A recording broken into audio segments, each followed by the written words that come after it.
The Hindustan Aeronautics Limited announced signing of a memorandum of understanding with Russia's public joint stock company United Aircraft Corporation for the production of civil commuter aircraft SJ-100 in Moscow. This is India's big dare to Trump amid the tariff war. HAL has signed aircraft pact with Russia.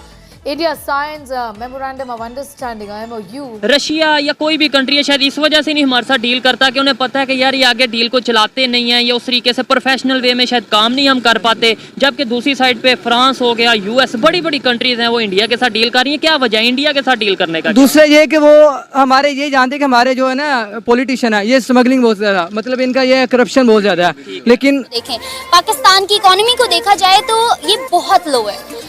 As you know कि यहाँ का जो GDP rate है 2.36 billion, comparatively Tata Motors अगर एक और company बन जाए इंडिया में, एक और कंपनी वैसी बन जाए तो बहुत आगे चला जाएगा इंडिया, और पाकिस्तान उसके मुकाबले में जीरो पे रह जाएगा। पाकिस्तान महज एक एक्सपोर्ट कंपनी, इंपोर्ट कंपनी बन के रह गई है। एक्सपोर्ट्स खत्म होते जा रहे हैं यहाँ से। पाकिस्तान के पास है क्या? पाकिस्तान को यही नहीं पता, पाकिस्तान में खुद एतमादी नहीं है, और ये गेम चेंजर बनने वाला है भारत के लिए, क्योंकि Russia's United Aircraft Corporation to produce the SJ-100 civil commuter aircraft in India. The agreement has been signed in Moscow. तो इट मीन्स कि उसको जो प्रॉफिट अपने मुल्क को लेके लगेगा तो वो उसके लिए डिसीजन उसने लेना ही लेना है। इंडिया को अपना फायदा उसमें नजर आता है तो वो किसी से नहीं डरता। डेफिनेटली। और ये परफेक्ट है भारत की नीड के लिए कि अगर आपको नॉर्थ ईस्ट से निकलना है और लद्दाख जाना है या आपको अंडमान जाना है, ये प्लेन्स आपको ले जाएंगे। उनका लीडर उनको स्पॉटेड है। अगर लीडर स्पॉट करता है ना तो जाहिर है हर मुल्क ही तरक्की करेगा। बहुत अच्छा काम करिए, इस बात पे तो एग्री करते हैं। उनकी यूथ अवाम भी साथ दे रही है और लीडर भी साथ दे रहे हैं। स्ट्रेटेजिक एविएशन एक्सेस की बात है कि हमने पूरा का पूरा एक्सेस चेंज करना है। भारत को क्या मिलेगा?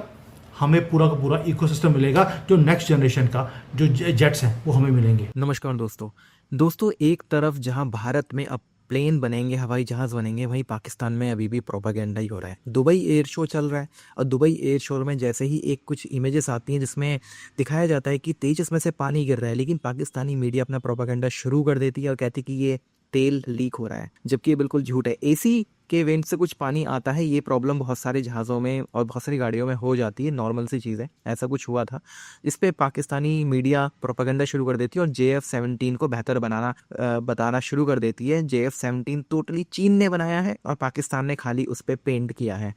तो ये सारी क्लिपिंग हम देखेंगे कि किस तरह से भारत जो है वो तेज़ी से विमान के मामले में आगे बढ़ रहा है। भारत में अब एयरक्राफ्ट बनेंगे और इसकी पूरा समझौता हो चुका है रशिया के साथ, और बोइंग और एयरबस के लिए बहुत बड़ा झटका है। आप इस सबके बारे में क्या सोचते हैं कमेंट बॉक्स में ज़रूर लिखिएगा। वीडियो अच्छा लगे तो लाइक करें, शेयर करें, चैनल को सब्सक्राइब करना न भूलें और बेल का आइकन प्रेस करें लेटेस्ट नोटिफिकेशन के लिए। आइए आगे बढ़ते हैं इस वीडियो में। डील कर रही है, क्या वजह है इंडिया के साथ डील करने का? दूसरा ये कि वो हमारे ये जानते कि हमारे जो है ना पॉलिटिशियन है ये स्मगलिंग बहुत ज्यादा, मतलब इनका ये करप्शन बहुत ज्यादा है। लेकिन करप्शन तब होती है जब नीचे वाला तबका कर रहा होता है। अफसर ने भी फरमाया जिस तरह के लोग होंगे वैसे ही हुक्मरान अल्लाह के ऊपर मुसल्लत करेगा।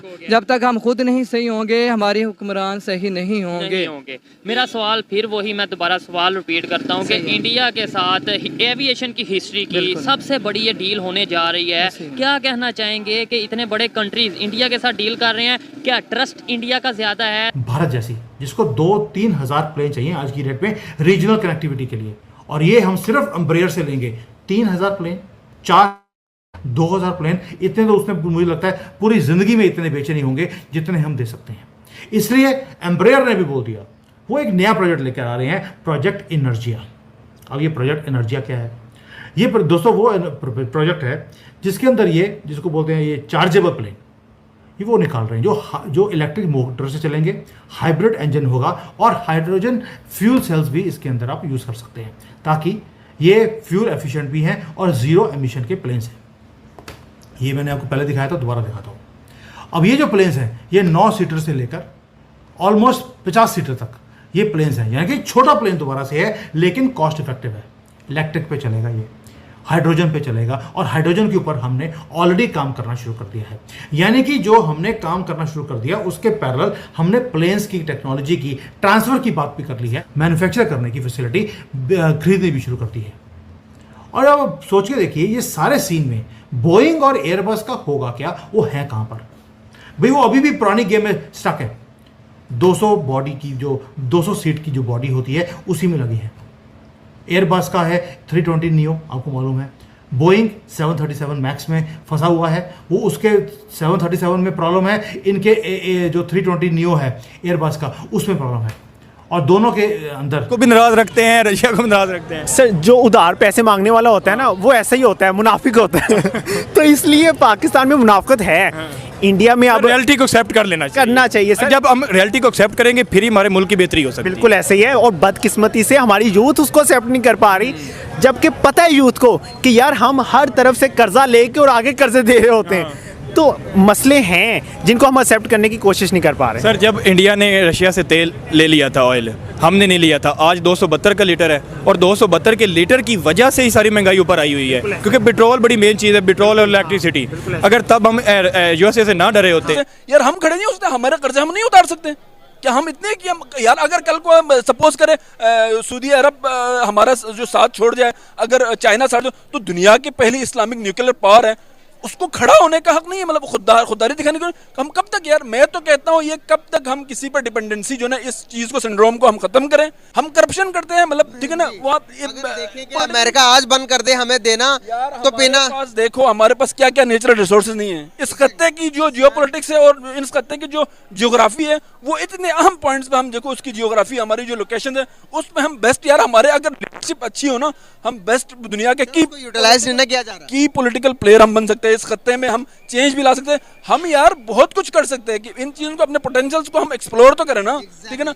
मैं समझता हूँ इस पर्सन बीइंग पेट्रियोटिक। और लास्ट क्वेश्चन, इंडिया इतना डेवलप हो गया, दुनिया मानती है बनी हुई ना, हमने 48 में इंडिया के साथ जंग की, 71 में जंग की, 99 कारगिल वर्ड जहां से हमारा इलाका है, ठीक है ना, कारगिल में जो होता यार, ठीक है जंगी हुई, लेकिन एक चीज यार देखो ना, आप एक जिद पे ना अड़ो ना, आप रियलिस्टिक अप्रोच। दुबई के अंदर एक मेला लगा हुआ है, और वो मेला है दुनिया भर की तकरीबन 1500 जो एग्जीबिटर्स हैं, वो अपने एरोस्पेस इन्वेंशंस को वहां पे शो कर रहे हैं।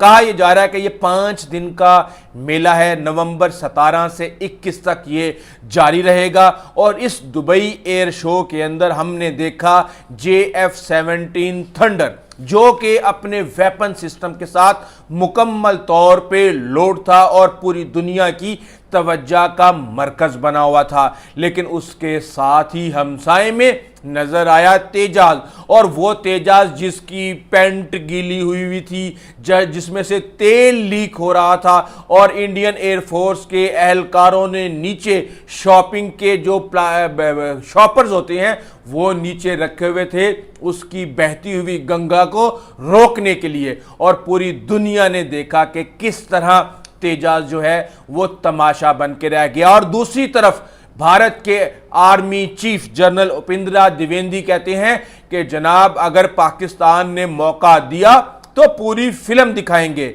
इससे पहले ऑपरेशन संदूर जो है 1 वो सिर्फ और सिर्फ ट्रेलर था 48 घंटे का, और जस्ट शुरू हुआ और खत्म हो गया।